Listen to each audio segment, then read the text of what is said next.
Hello everyone, so welcome to the swatching portion of this video. I'm probably not going to put this in editing, so there won't be any music, just me talking to you guys about the pigments. And I've got some rainy traffic outside, so that might serve as a nice background, depending on, if you like that sort of sound or not. I will be swatching these with a synthetic. This is a size 6, I believe, Zen Art Studio brush, just a cheap synthetic round brush.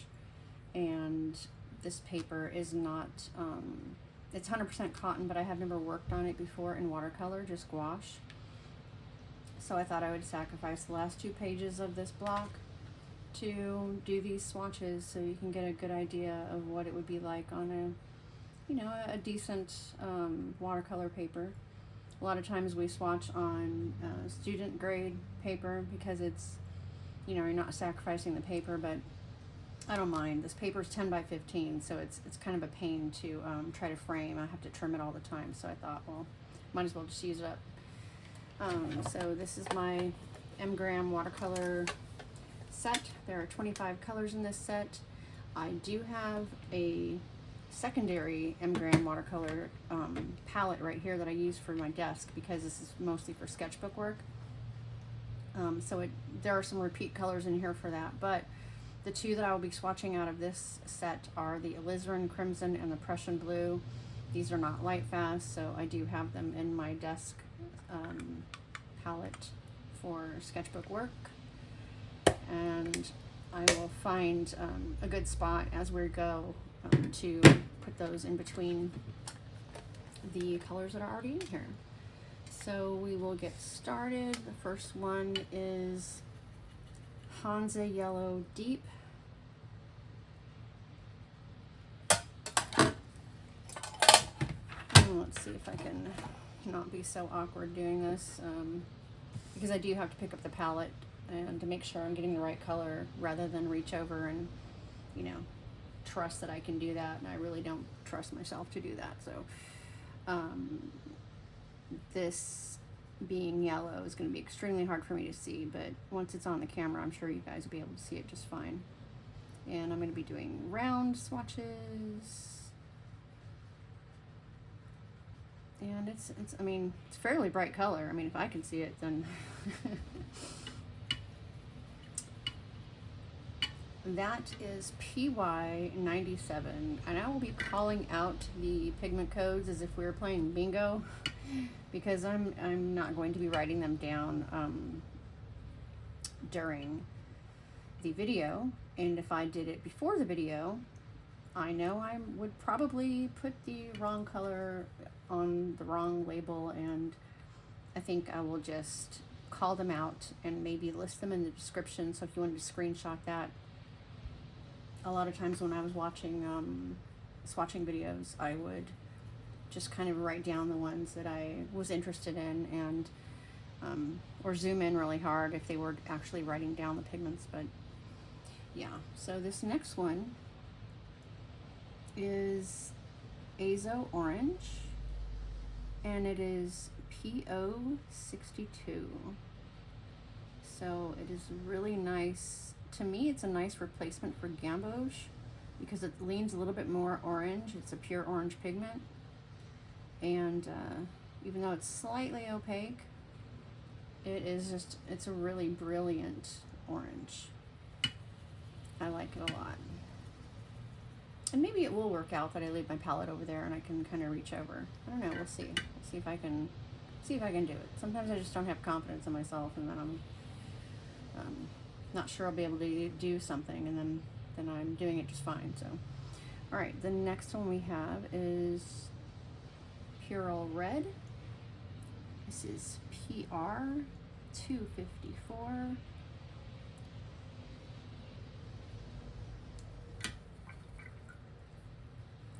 And this color, if you can tell how quickly that moves. I put some clean water down, and that other pigment just rushed right into it. So I'm gonna have some fun with this one.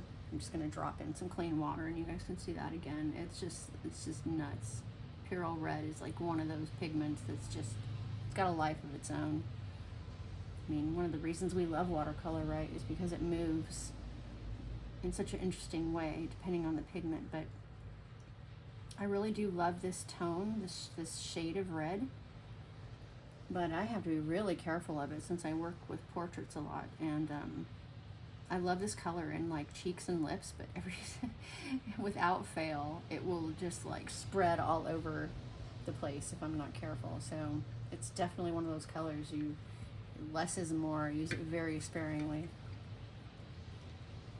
Next color we have is QUINACRIDONE red, which is the complete opposite.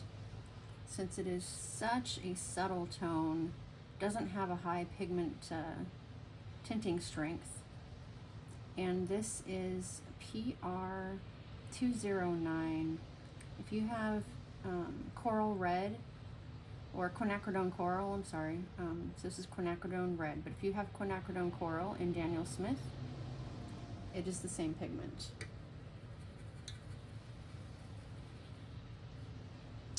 The next one is in M gram, it's quinacridone violet.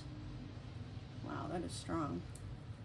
Most people would know this color, since it is PB19, as quinacridone rose, and I do believe they have a quinacridone rose in their line. This is slightly more, you know, violet leaning, but I would say you don't need both.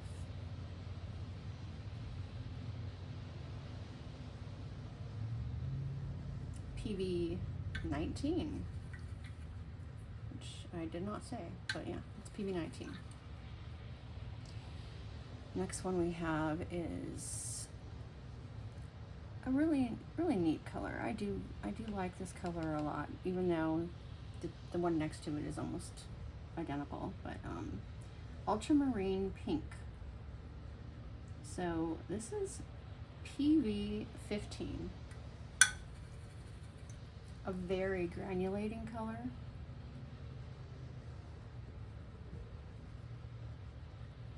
Ultramarine pink, PV15, granulates nicely, and it is the stronger counterpart to this next one, which is Cobalt violet.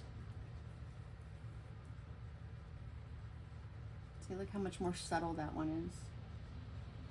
And I believe this one granulates even heavier.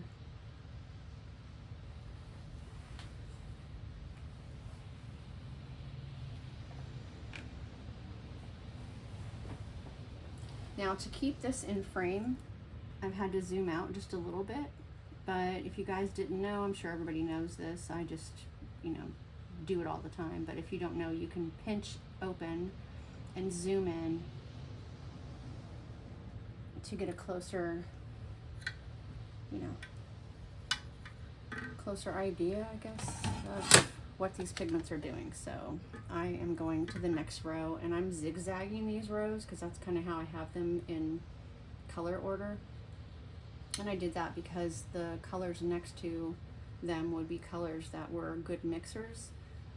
If that makes any sense. You guys probably know what I mean. So the next one on this next row here that we're going in this direction is phthalo blue, red shade.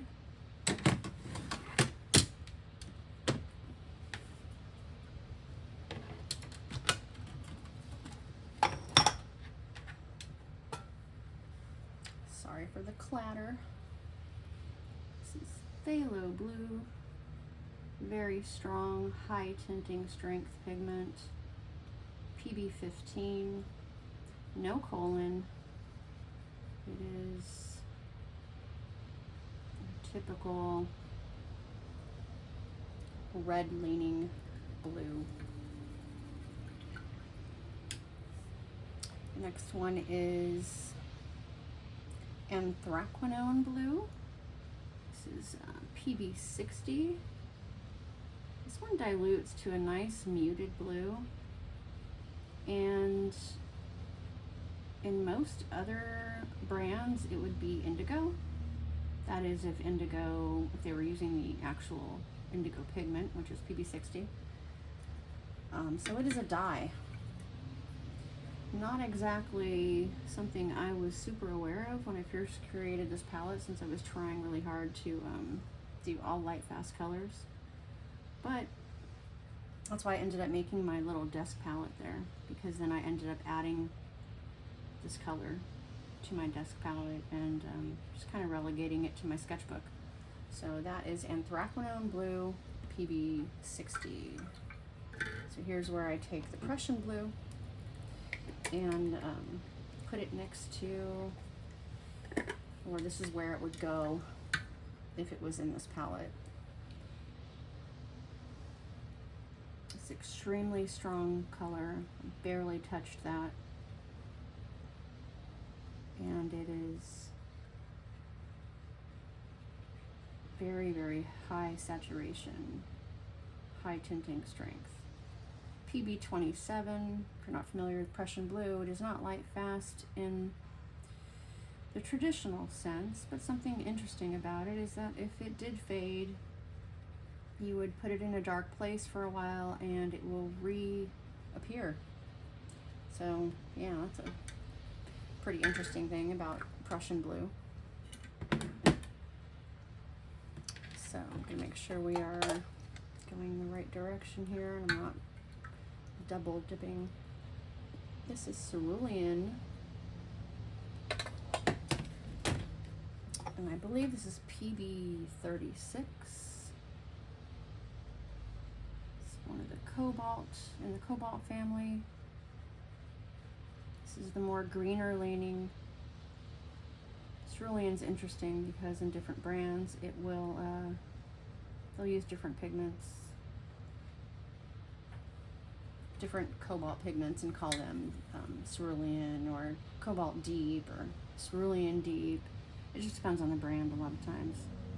It is a very granulating color, and M. Graham's version is one of the strongest actually that I've come across. One of the things about this brand is the fact that they have honey as their humectant and binder. And another fun fact, this is an Oregon-based company, so the particular honey that they use is blackberry honey, which is a thing here in Oregon. Blackberries are very prolific. They grow wild everywhere, and they've even been considered a nuisance. So a lot of landowners and farmers have they bring in little groups of goats to eat the blackberry bushes and keep them under control. So yeah, just a little fun fact about this paint. So now we have, got my notes really quick, make sure I'm not getting lost with my colors.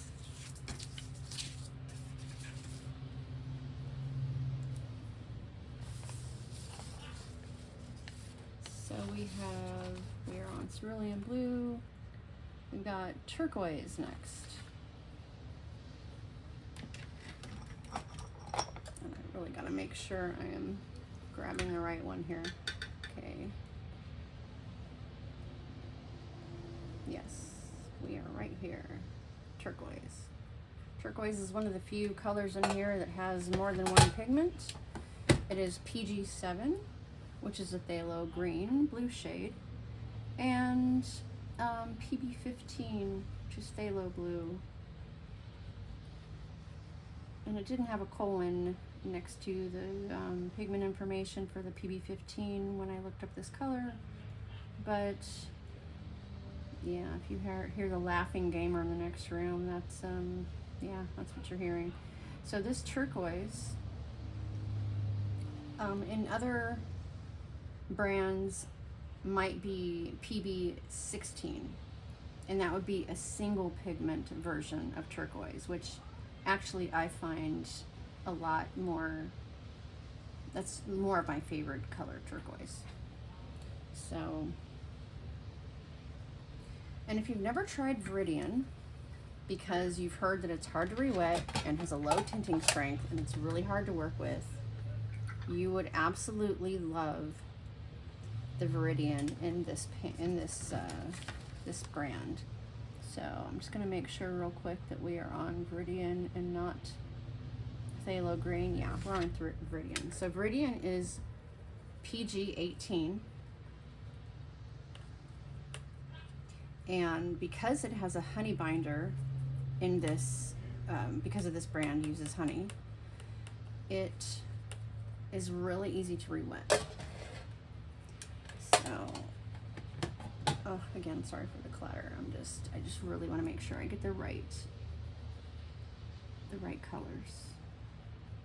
Heavily granulating, probably the highest tinting strength in this brand. Normally is a very low tinting strength.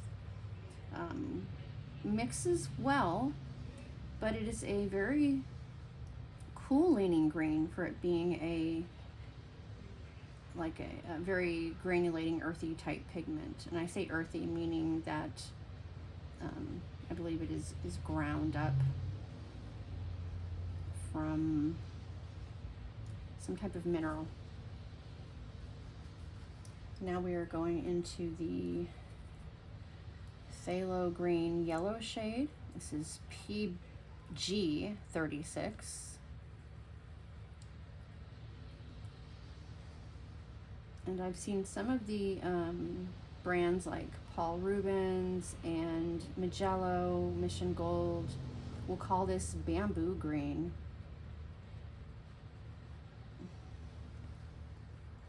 That is PG 7 phthalo green yellow shade. I didn't leave myself a very big spot here for the what they call azo green. This is PY 129, usually called green gold in other brands. One of actually my surprisingly favorite colors. It is very good for mixing, and sometimes I'll just use it plain as an eye color. It's just a really gorgeous color.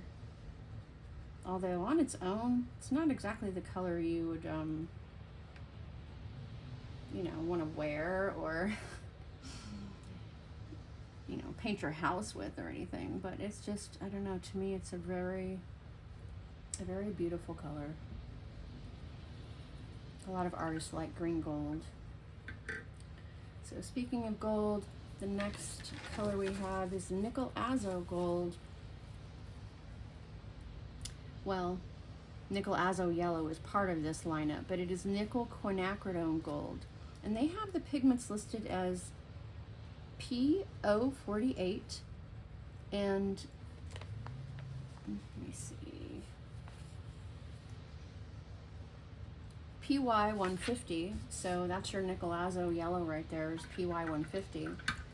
But the PO48, that's an orange pigment. And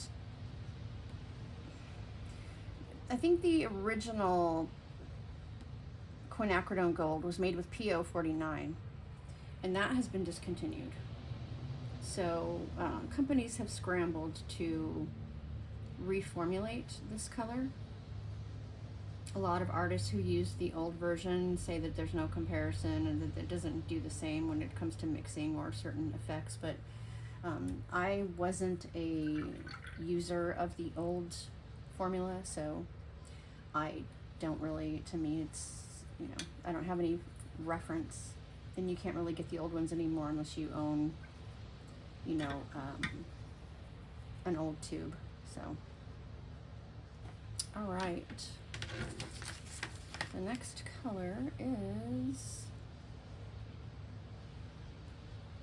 Quinacridone Rust, which they also have listed as PO48, but I do believe when I bought this, this was the original PR208, which is another interesting pigment because it has also been discontinued, and Winsor & Newton call it brown madder, and it is one of my favorite colors in the whole wide world, especially for doing portraits, because it has such a wide range of tone. But this is Quinacridone Rust. And both of these, quinacridone rust and nickel quinacridone gold, use the same PO48 pigment. At least that's what they have it listed as, but I do believe when I bought this, I would have to go back and look at my tube and see what is listed actually on the tube, because sometimes the websites and the tubes can be different. So the next color we have is TERRA Rosa, and this is PR101. So PR101, as most people know, is iron oxide red. Usually Venetian red, or some people's version, some company's version of burnt sienna. It's just a redder version of burnt sienna.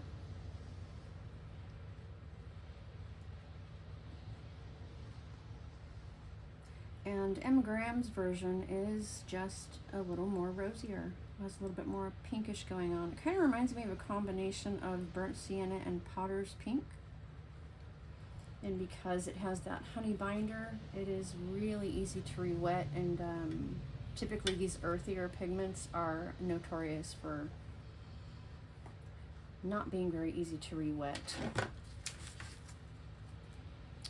So our next color is, they call it Maroon PERYLENE. I mean, it's PERYLENE Maroon.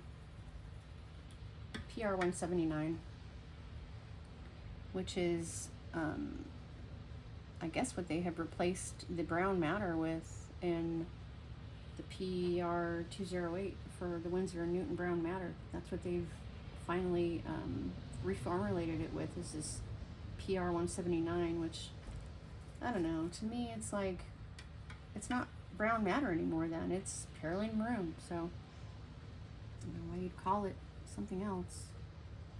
The PERYLENE colors are very interesting because they have a very wide drying shift. They dry a lot lighter, and they go down really, really dark, but they dilute really, really easily. So they're deceptively subtle.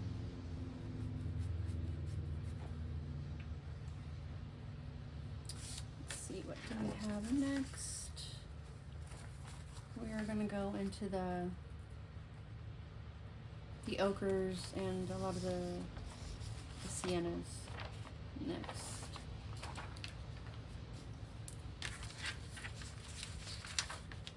I've got like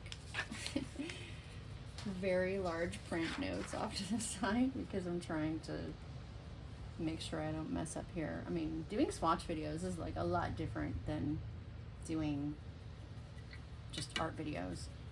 I mean, I thought painting on camera was hard, you know. This is a little more academic, so I'm trying to give you guys the right information, make sure you can see everything I'm doing too. Okay, so next is yellow ochre, and this particular brand uses PY43. So I can adjust my lighting a little bit better so you can see this last row. Very granulating, little on the deeper side. This is a really an extremely yellow version of yellow ochre, when normally it's kind of goldish or it's a little more brown in it, but this is, I would say, a very yellow version. And I have sienna, raw sienna coming up next, so you can see the comparison of the two.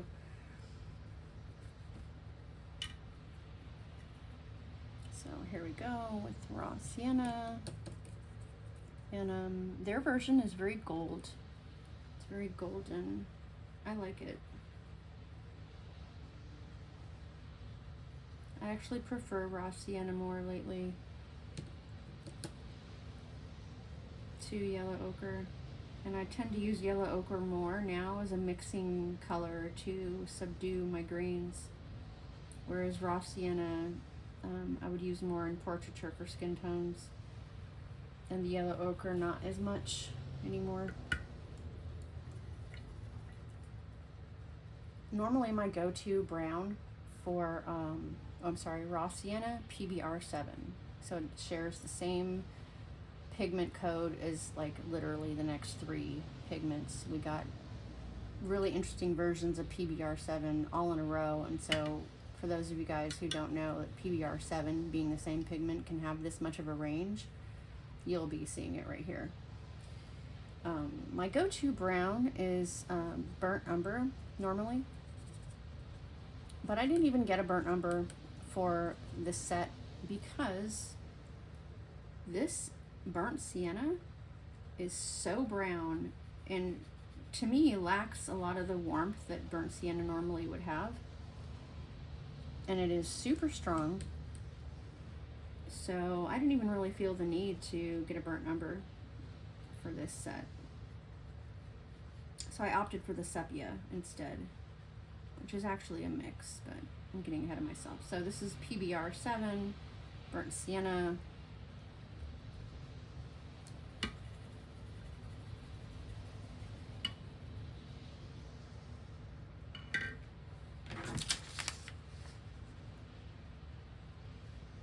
And the next one, which I normally don't even buy in sets, is or in brands at all, it's kind of like one of my other new favorites, is raw umber.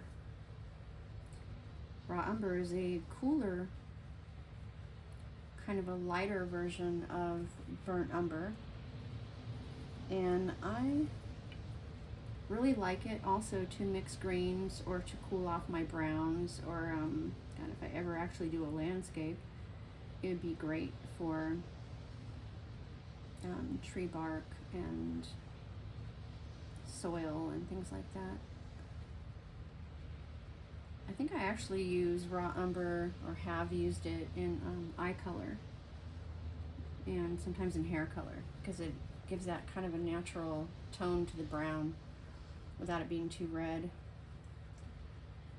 So next we have also PBR7, so just so you know, these last three were all PBR7. Raw sienna, burnt umber, and raw umber, all PBR7. Next we have sepia. So 1, 2, 3, okay, yeah. We got sepia. This is PBR7 in the form of raw umber with lamp black PBK6. And sepia is a nice go-to dark color. As you can see that it can get very, very dark once it is, once you really get that paint going and dip into it, it can get very, very dark, very close to black, even though, well, there's black in here, but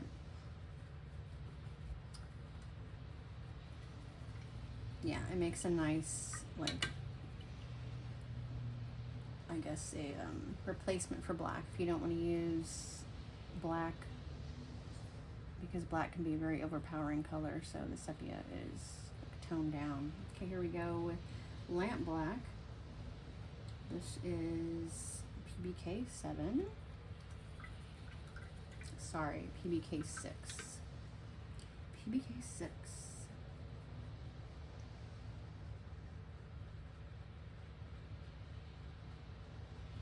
Granulates.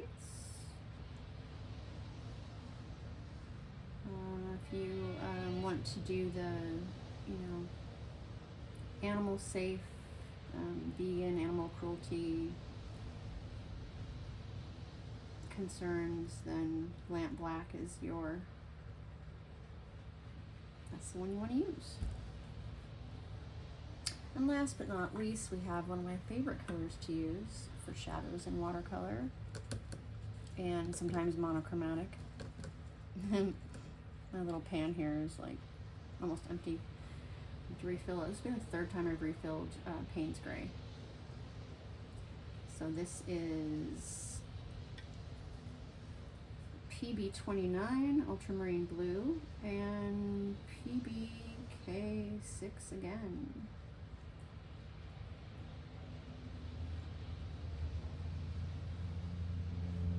And I like it because it's a nice subtle Payne's Gray, but you can get it to be really, really dark if you want.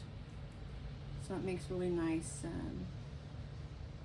shadows, and because I didn't already have a ultramarine blue in this set, I thought it would be a nice muted version of ultramarine blue to have. So I did not. I'll just add them here at the end. I'll put them in this row here. My ALIZARIN Crimson and dioxazine Purple, which I keep in my little desk palette here. So here's the ALIZARIN. This is PR83. It is definitely not light fast, so I do not know why they call it permanent ALIZARIN in this brand. That irks me when brands do that. It's like you might as well have used the original ALIZARIN Crimson anyway. Unless, correct me if you guys know that PR83 is the original ALIZARIN Crimson. I thought it was a different pigment, but yeah, it's a beautiful color though. I love ALIZARIN, especially for doing skin tone mixing, portraiture. And actual last but not least here is the let's see, we have dioxazine, I believe, right here.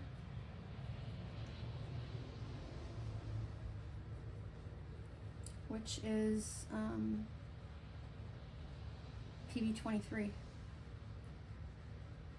Highly saturated color, like wow, very staining.